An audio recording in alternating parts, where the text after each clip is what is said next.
मित्रों नमस्कार। आज हम आपको मिला रहे हैं मानिक कुमार चौधरी से। मानिक कुमार चौधरी के बारे में बता दें, इन्होंने यूजीसी नेट 3 बार उत्तीर्ण किए हैं कॉमर्स विषय से। आइए हम जानते हैं मानिक जी से नेट के संदर्भ में कुछ टिप्स। मानिक जी, आपका स्वागत है। नमस्कार। आप ये बताएं कि आपकी प्रारंभिक शिक्षा के बारे में हम जानना चाहेंगे। कहाँ से आपने प्रारंभिक शिक्षा प्राप्त की? मेरी प्रारंभिक शिक्षा गांव के स्कूल से ही हुई थी। मेरा गांव यहाँ से वही लगभग 2 किलोमीटर दूर प्रारंभिक विद्यालय बड़ी गोस्तानी है, वहीं से क्लास 5 तक किए। उसके बाद फिर आगे उच्च शिक्षा क्लास 10 तक फिर मिर्जान हाट हाई स्कूल है, बॉयज़ स्कूल है, सरकारी स्कूल है बिहारपुर का। तो फिर वहाँ से 10th किए। उसके बाद फिर +2 कॉमर्स से आईकॉम किए BN कॉलेज से। उसके बाद फिर BCom कॉर्पोरेट ऑनर से मारवाड़ी कॉलेज, MCom फिर मारवाड़ी से। देन उसके बाद फिर UGC नेट का प्रिपरेशन MCom भी कर रहे थे, साथ साथ मेरा प्रिपरेशन भी चल रहा था UGC नेट का। आपने 3 बार ये सफलता प्राप्त की जी, अपने आप में एक बहुत बड़ी उपलब्धि थी जी है। आप बार बार नेट का परीक्षा क्यों दे रहे हैं? 3 बार क्यों? एक बार में अगर पास ही कर गए तो फिर दोबारा परीक्षा क्यों दिया? एक्चुअली JRF के लिए हम लगातार अटेम्प्ट लेते जा रहे हैं। अच्छा। अभी भी इस बार भी जो ये 20 वाला नहीं हुआ है एग्ज़ाम, कोरोना लॉकडाउन की वजह से इस बार का भी हम डाल दिए हैं, क्योंकि हम चाह रहे हैं JRF, और मेरा अभी PhD ऑन गोइंग है। अगर यदि मेरा JRF हो जाता है तो हमको स्टाइपेंड मिल जाएगा ऑलमोस्ट 35,000 के करीब। तो उसके लिए प्रयासरत हैं। उसी क्रम में मेरा 3 बार नेट हो गया। निसंदेह कॉमर्स के क्षेत्र में आपका जो है बहुत डीप आपको जानकारी है। जो विद्यार्थी की नेट की परीक्षा देना चाहते हैं जी, उसको आप क्या संदेश देना चाहते हो? कैसे वो तैयारी करें? नेट अनडाउटेडली थोड़ा टाइम टेकिंग है। इस प्रोफेशन में आना और उतना आज के जनरेशन में पेशेंस रख पाना उतना लंबे समय तक थोड़ा मुश्किल तो है। लेकिन हाँ, अगर कहीं ना कहीं अगर यदि जिनको जो इस फील्ड में आना चाहते हैं खास करके, तो वो कहीं ना कहीं +2 से ही 11th से ही कॉमर्स सब्जेक्ट लेके, या जो भी सब्जेक्ट है उनकी चॉइस का, तो वो लेकर के +2 से ही वो मेहनत स्टार्ट कर दें। सब्जेक्ट पे पकड़, कॉन्सेप्ट का पूरा जानकारी होना, डीप स्टडी करना, थॉरो स्टडी करना, ताकि एग्ज़ाम को क्वालिफाई करने के लिए या फिर मार्क्स ज़्यादा ऑब्टेन करने के लिए नहीं, बल्कि नॉलेज गेन करने के लिए, अपने आप को उभारने के लिए, अपने पर्सनालिटी को, अपने कद को बढ़ाने के लिए उद्देश्य से करना चाहिए। तो मुझे लगता है थोड़ा रास्ता आसान हो जाएगा और लोग आराम से अचीव कर लेंगे, क्योंकि जो चीज़ हम किए हैं तो हम अपने अनुभव के आधार पर हम यही कह सकते हैं। हम कहीं UGC नेट के लिए प्रिपरेशन के लिए नहीं गए, ना ही हमको कोई ऐसे कोई गाइड भी नहीं मिले जो कि इस फील्ड में ऑलरेडी थे, या फिर हमको सपोर्ट मिल गया या मार्गदर्शन मिल गया जिसके वजह से मेरा ये अचीवमेंट हुआ। बल्कि हम सेल्फ स्टडी करते गए, अटेम्प्ट लेते गए, अटेम्प्ट से जो खामी था उसको सीखते गए, उसमें सुधार करते गए और रिजल्ट सिक्योर हो गया मेरा। आप दर्शकों को कुछ बताना चाहेंगे कि कुछ बुक क्या क्या वो पढ़ें जो कि कॉमर्स से वो नेट कर सकें? कॉमर्स नेट करने के लिए ऐसे पब्लिकेशंस तो जैसे उपकार है, ट्रूमैन है, ये सब एक आइडियल पब्लिकेशंस आप मान सकते हैं पेपर 1 पेपर 2 के लिए। लेकिन वो एक बुक को आप सफिशिएंट नहीं मान सकते हैं। आपको अलग अलग बुक से अलग अलग चीज़ से जितना पढ़ सकते हैं, जितना कर सकते हैं, उतना आपके लिए बेहतर है। सर आप भी है, आपको भी पता है, इन डेप्थ स्टडी के बिना कुछ नहीं है।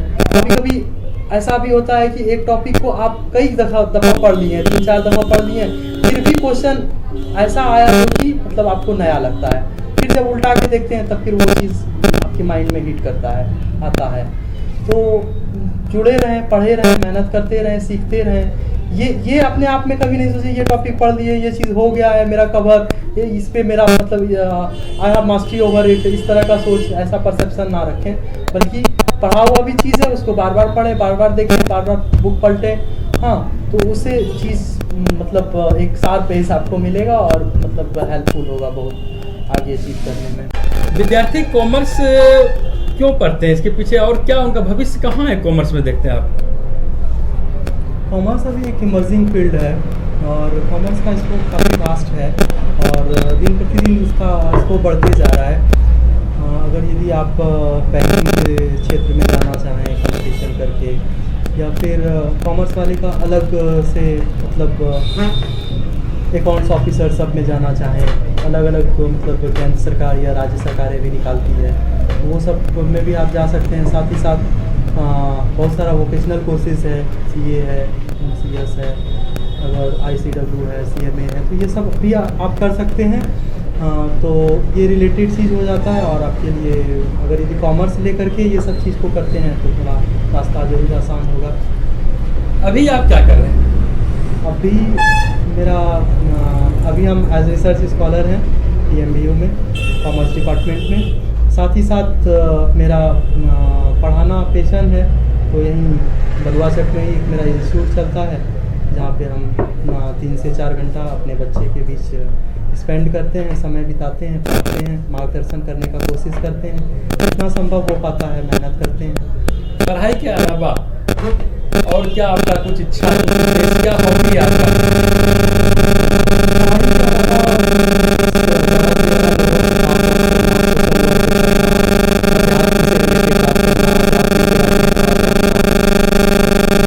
ज़्यादा से ज़्यादा मतलब खोद के या पुराना सब चीज़ को निकालना, हाँ, ऐतिहासिक सब चीज़ को, ये सब मेरा इंटरेस्ट का चीज़ रहा है। मानिक जी, बिहार बोर्ड के बच्चे जी इंग्लिश से डरते हैं, एक तरह का फोबिया है। ऐसा क्यों? ये हम लोग का सोसाइटी ही ऐसा है, मतलब मैक्सिमम लोगों का परसेप्शन ही ऐसा है, इस वजह से है। कहीं ना कहीं उसके लिए हम लोग भी रिस्पॉन्सिबल या लायबल हैं। मतलब इंग्लिश से भागते रहते हैं हमेशा, लगता है इंग्लिश डिफ़िकल्ट है या इंग्लिश संभव नहीं है या इंग्लिश सीख पाना या इंग्लिश बोल पाना ये संभव नहीं है। जो भी है यहीं से मतलब थोड़ा बहुत पढ़ाई कर लो, फिर यहीं तक रह जाओ, अपने आप को नहीं बढ़ाना। तो ये डर पढ़ाई तक ही नहीं रहता, ये जीवन आजीवन रह जाता है बच्चों में, और ये चीज़ बहुत गलत है और ऐसा नहीं होना चाहिए। बल्कि इसके बजाय आपको पढ़ना चाहिए, ज़्यादा से ज़्यादा चीज़ को कोशिश करना चाहिए सीखने का। ज़्यादा से ज़्यादा आप जितना करेंगे उतना आपको अच्छा रिजल्ट मिलेगा।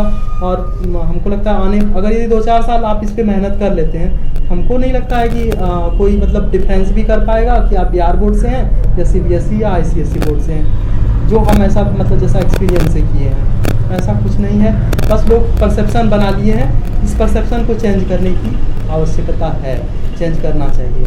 क्या करे वो विद्यार्थी, क्या करे, क्योंकि उनको कैसे मेहनत की, क्या करें उसके लिए? वो ज़्यादा से ज़्यादा इंग्लिश को पढ़ें, ज़्यादा से ज़्यादा सीखें। जैसे हम हिंदी के ऐसा नहीं है कि विरोधी हैं, समर्थक हैं, हिंदी में करना चाहिए, वर्नाकुलर लैंग्वेज में या रीजनल लैंग्वेज में मतलब अप टू क्लास 10 तक सबका होना चाहिए, क्योंकि एक हिंदी में एक स्टैंडर्ड आना चाहिए, क्योंकि हम लोग इंडियन हैं। लेकिन साथ ही साथ अगर यदि वो मतलब हायर एजुकेशन में जाएं तो वो अपने मीडियम को भी चेंज कर लें तो थोड़ा एक हेल्प मिल जाएगा, मीडियम चेंज होगा। अगर यदि वो +2 ग्रेजुएशन वगैरह 5-7 साल पढ़ते हैं या PG वगैरह करते हैं तो इम्प्रूव हो जाएगा। साथ ही साथ उस दौरान वो कंपटीशन का भी तैयारी करें और साथ साथ थोड़ा थोड़ा इंग्लिश न्यूज़पेपर है, ग्रामर है, और इंग्लिश न्यूज़पेपर भी थोड़ा आइडियल न्यूज़पेपर पढ़ें, मतलब जैसे टेलीग्राफ, ये सब का क्वालिटी उतना अच्छा नहीं है। हाँ, आजकल तो ऐप भी है, द हिंदू है, टाइम्स ऑफ इंडिया है। पहला प्रेफरेंस द हिंदू, थोड़ा कॉस्टली है लेकिन फिर भी टाइम्स ऑफ इंडिया अफोर्डेबल है, वो सब पढ़ें तो ज़्यादा बेहतर है। पढ़ते पढ़ते सीखते सीखते न्यूज़पेपर ऐसा है ना, उसमें हर चीज़ का मतलब हर फील्ड का वर्ड होता है, ठीक है। न्यूज़पेपर ऐसा माध्यम है जिसको आप पढ़ करके मतलब हर चीज़ का मतलब वर्ड पावर आप में आ जाएगा। ऐसे वर्ड रटना, वर्ड पढ़ना, सिनोनिम्स, एंटोनिम्स ये करना, वो हमको लगता है कहीं ना कहीं मतलब बुद्धिमानी वाला काम नहीं है, सही काम नहीं, वो नहीं करना चाहिए। उससे मेंटली भी आदमी डिस्टर्ब हो जाएगा बहुत हद तक, और साथ में मतलब कुछ सीख भी नहीं पाएगा, कुछ ज़्यादा प्रोग्रेस मिलेगा नहीं, दिखेगा नहीं। आज हम देखते हैं कि सरकार का कहना है कि 100% बच्चे शिक्षित हो जाएं, स्कूल तक उनको पहुंचा दिया गया है। सरकार कहती है गुणवत्तापूर्ण शिक्षा भी उसे हम दे रहे हैं, लेकिन क्या ऐसा कुछ नहीं लगता है कि समाज में शिक्षा अपने आप उद्देश्य से ही भटक गया है? बिल्कुल, निसंदेह कह सकते हैं उद्देश्य से भटक गया है। शिक्षा बस एक खानापूर्ति रह गया है और शिक्षा बस किताब तक ही सिमट गया है। लेकिन ये नहीं है। और दुर्भाग्यवश गार्जियन भी ऐसे होते हैं, मतलब बच्चे के पेरेंट्स भी वैसे होते हैं। बच्चा लोग भी एग्ज़ाम बस पास करना एक मोटो समझता है, लेकिन शिक्षा कहीं ना कहीं इससे परे है, इससे बहुत बड़ा चीज़ है। तो शिक्षा के बारे में हम लोग को यही कोशिश करना चाहिए बीइंग अ टीचर कि ज़्यादा से ज़्यादा लोगों को मतलब बताएं, अवेयर करें, शिक्षा का अर्थ समझाएं और एक मतलब पढ़ने के प्रति या पढ़ाई के प्रति या सीखने के प्रति लोगों को उत्साहित करें और आगे बढ़ने के लिए चीज़ को शिक्षा को सिर्फ नौकरी से या फिर मटेरियलिज्म वर्ल्ड से ना जोड़ें, बल्कि शिक्षा एक ऑलराउंड डेवलपमेंट है। हाँ, पर्सनैलिटी का ओवरऑल डेवलपमेंट है। शिक्षा से ज़िंदगी जीने के लिए भी सीखता है लोग। तो ये सब चीज़ को समझाएं आगे, तो शायद कुछ परिवर्तन संभव हो पाएगा। किसी का कोई न कोई आदर्श होता है, क्यों कोई किसी को आदर्श बनाते हैं, या आपका भी कोई यदि आदर्श है तो क्यों? देखिए, आदर्श बनाने का मूल वजह ये होता है, मूल रीज़न ये होता है या बेसिक रीज़न ये होता है कि आप किसी के प्रति जब अट्रैक्ट होते हैं तो उनको आप आदर्श मान लेते हैं। ठीक है, जिस पर्सनालिटी की तरफ आपका अट्रैक्शन है, जिनके बारे में आप पढ़े, जिनके बारे में आप वाकिफ़ हैं, समझे, तो अच्छा लगा तो उनके प्रति आप मतलब उनके प्रति आप एक हो जाते हैं, मतलब एडिक्ट, या फिर झुकाव कहीं ना कहीं बहुत बढ़ जाता है और फिर उनको आप फॉलो करने लगते हैं, हर एक चीज़ में देखने लगते हैं। ठीक है, आपको कोई फॉलो करे जी, और आप उनके लिए आदर्श बने जी, ऐसा हर एक लोग सोचते हैं जी। इसके लिए आप नहीं, मतलब मेरा जो व्यक्तिगत मानना है, मेरे आदर्श तो मेरे दादाजी थे जो कि एक मिडिल स्कूल के टीचर थे। हम उनको मतलब ऑलमोस्ट हर एक चीज़ में फॉलो करते हैं, हर एक चीज़ जो वो बोलते थे। आज तो वो सशरीर है नहीं, लेकिन फिर भी हम उनको फॉलो करते हैं, या जो बात उनका मतलब वो बोलते थे, यूज टू मतलब जो बोलते थे, कहते थे, आज हम मैक्सिमम कोशिश करते हैं हम अपने बात में, व्यवहार में, चाल में, ढाल में, जहाँ हो जितना हो पाए, जितना संभव है हम उतना करते हैं। और ये मेरा कतई ये इच्छा नहीं होता है लोग हमको फॉलो करें। अगर यदि बस मेरा अचीवमेंट यही होगा, हम सक्सेसफुली अच्छे से एक निष्कलंक या एक अच्छे से ज़िंदगी जी करके, हाँ, एक समाज में एक छोटा सा इंसान के तौर पे ही जी करके चले जाएं, तो वो मेरे लिए उपलब्धि है। माने कि आजकल के बच्चे माता पिता, दादा दादी या किसी अन्य बुरे रिश्तेदार के पास बैठना कम पसंद करते हैं और वो मोबाइल के ज़्यादा शिकार हो गए लगते हैं, एडिक्ट हो गया है कहीं ना कहीं रुझान या झुकाव। तो इस संदर्भ में आप क्या कहना चाहेंगे कि ये देखिए, मोबाइल का यूज़ करना एक प्रॉपर वे में गलत तो हम नहीं कह सकते हैं। मोबाइल के माध्यम से आजकल बच्चे बहुत कुछ सीखते भी हैं, लेकिन हाँ, एक प्रॉपर एक अटेंशन आपको अपने बच्चे पे रखना चाहिए कि बच्चा क्या सर्व कर रहा है, क्या देख रहा है। ज़रूर उसको उसमें स्टोरी में जा कर के आपको चेक करना चाहिए। अगर यदि बच्चा आपका सही डायरेक्शन में जा रहा है तो फिर निस्संदेह आपको बच्चे को कुछ देर के लिए मोबाइल का इस्तेमाल करने के लिए देना चाहिए।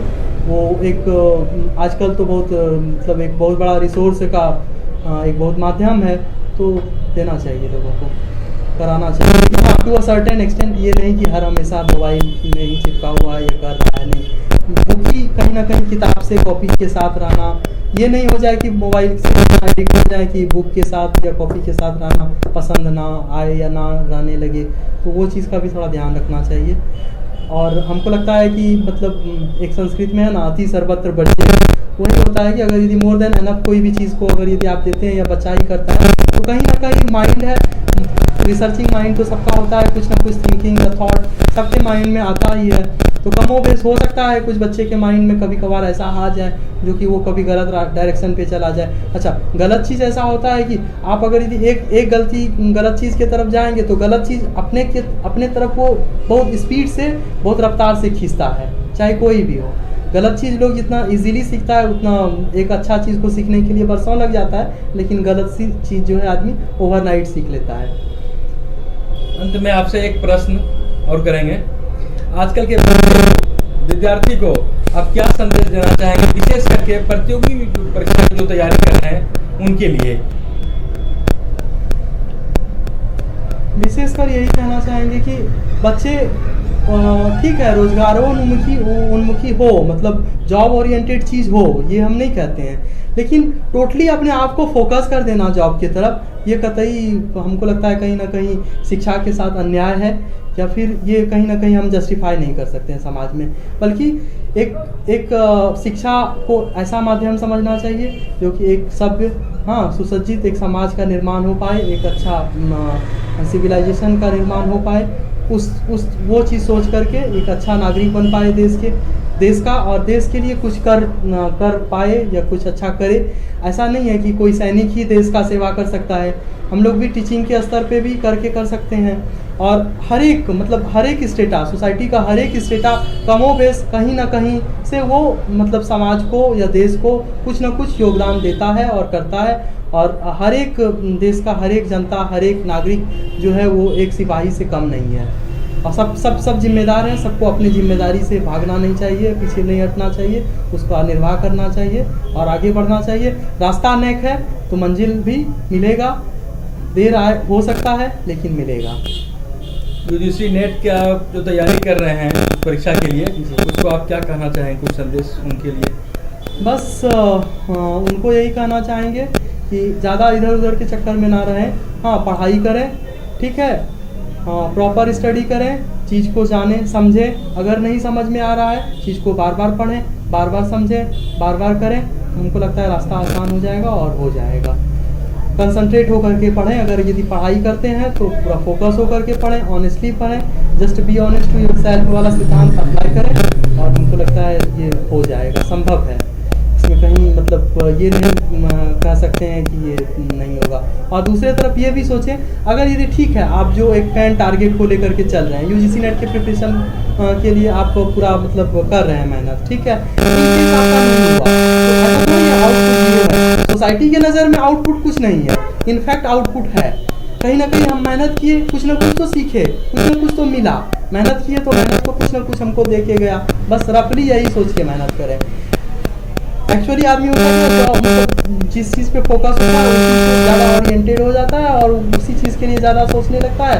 नतीजा ये हो जाता है कि उस चीज़ में अगर यदि सफलता नहीं मिल पाती है तो वो लाइफ में टूट जाते हैं या बिखर जाते हैं। तो वो चीज़ नहीं होना चाहिए, वो चीज़ को मेंटेन करना चाहिए। मनीष जी, आपने समय दिया, इसके लिए आपको बहुत बहुत धन्यवाद।